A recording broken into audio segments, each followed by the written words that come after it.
सभी भक्तों को श्री शिवाय नमस्तुभ्यम। हर हर महादेव।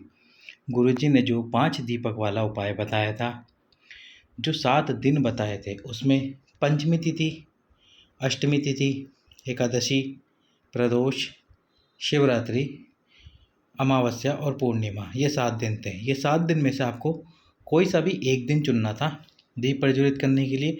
और यदि आपके पास समय था तो आप 7 दिन दीप प्रज्वलित कर सकते हैं। यदि किसी कारणवश आप इन 7 दिन में से एक बार दीप प्रज्वलित ना कर पाए तो भी कोई बात नहीं। जितने दिन हो सके आप उतने उतने दिन दीप जरूर प्रज्वलित करें। यदि धन की कमी हो रही होगी, वंश की वृद्धि नहीं हो रही, संतान प्राप्ति नहीं हो रही, तो आपको ये सारी कमियां दूर होगी। धन की वृद्धि भी होगी,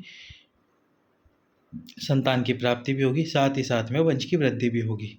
अब पूर्णिमा तो जा चुकी है अधिक मास की, अब केवल बची है पंचमी, अष्टमी, एकादशी, प्रदोष और अमावस्या। पंचमी तिथि कल पड़ रही है 5 अगस्त को, जो सुबह 9:40 से प्रारंभ हो जाएगी। पंचमी तिथि का उपाय है जो कि गन्ने के रस वाला भी उपाय है, जो केवल और केवल अधिक मास की पंचमी तिथि के दिन किया जाता है। आपकी आपकी हाथ की अंजलि में गन्ने का रस लेकर तुलसी के क्यारे में 7 बार आपका नाम और गोत्र बोलकर डाल दीजिए। 3 साल में आपके पास में इतना धन आएगा कि आप करोड़पति जरूर बन जाओगे। तो ये पंचमी तिथि का ही उपाय है।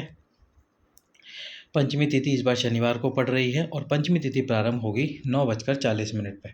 सुबह 9:40 पे पंचमी तिथि प्रारंभ हो जाएगी। अब आप ये उपाय, जो 5 दीपक वाला उपाय है, सुबह या शाम कभी भी कर सकते हैं। जरूरी नहीं है कि यदि आपने पूर्णिमा के दिन सुबह उपाय करा था तो आपको सुबह ही करने जाना है। जब भी आपको समय मिले पूरे दिन में तो आप जा सकते हैं। वैसे ये पंचमी तिथि 6 अगस्त को सुबह 7:10 तक रहेगी। तो आपको ये उपाय कल ही करना होगा, सुबह या शाम जब भी आप कर सके करके आ जाइए। 5 दीप आपको प्रज्वलित करने हैं। 5 दीप प्रज्वलित करने हैं। आटे के ले सकते हैं या मिट्टी के ले सकते हैं। साथ में उनमें लेनी है लंबी बाती और डालना है उसमें घी। वो कौन कौन सी जगह है जहाँ पे आप दीप प्रज्वलित कर सकते हैं, और दीप जिस भी स्थान पर आप जला रहे हैं वो स्थान, पांचों दीप एक ही जगह पर जलेंगे। अगर शिव मंदिर में जला रहे हो तो पांचों दीप शिव मंदिर में जलेंगे। तुलसी के क्यारे के पास जला रहे हो तो पांचों दीप तुलसी के क्यारे के पास जलेंगे। बेलपत्री के वृक्ष के नीचे जला रहे हो तो पांचों दीप बेलपत्री के वृक्ष के नीचे ही रखवाएंगे।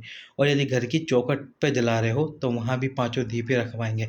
इस प्रकार नहीं है कि एक दीप शिव मंदिर में जाएगा, एक दीप तुलसी के क्यारे के पास। इस प्रकार से नहीं है ये उपाय, इस बात का विशेष ध्यान रखें। तो आपको स्थान बता ही दिए हैं, शिव मंदिर, तुलसी का क्यारा, बेलपत्री का वृक्ष और आपका घर।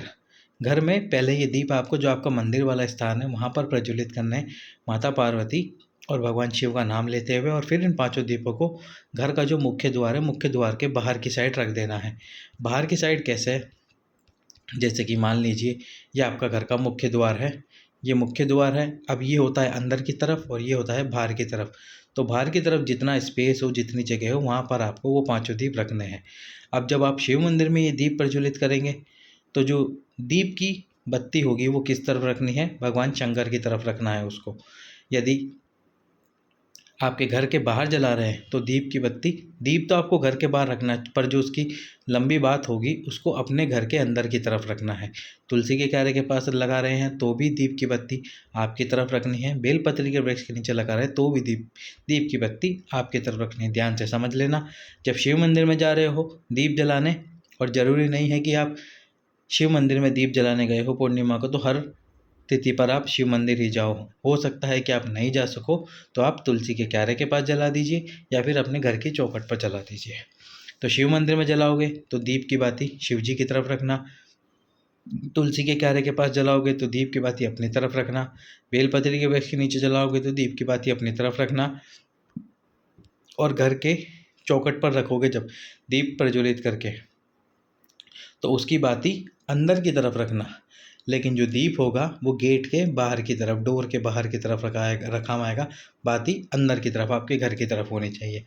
इस प्रकार से आप ये 5 दीप प्रज्वलित कीजिए लंबी बाती लगाकर। धन की कमी हो रही होगी, संतान प्राप्त नहीं हो रही होगी, वंश की वृद्धि नहीं हो रही होगी, या जो भी आपको दुख तकलीफ हो रही होगी वो निश्चित रूप से समाप्त होगी। कल पंचमी तिथि है, फिर उसके बाद 8 अगस्त को अष्टमी तिथि पड़ रही है, 11 अगस्त को एकादशी पड़ेगी, 13 अगस्त को प्रदोष पड़ रही है रविवार के दिन, 14 अगस्त सोमवार के दिन अधिक मास की शिवरात्रि है, और 16 अगस्त को अधिक मास की अमावस्या पड़ रही है। तो अमावस्या वो आखिरी दिन है जब आप ये उपाय कर सकते हैं। तो निश्चित रूप से ये उपाय कीजिए। सातों दिन नहीं तो कम से कम एक दिन तो दीप प्रज्वलित कीजिए। बाबा आपकी झोली अवश्य भर देगा। सभी भक्तों को श्री शिवाय नमस्तु।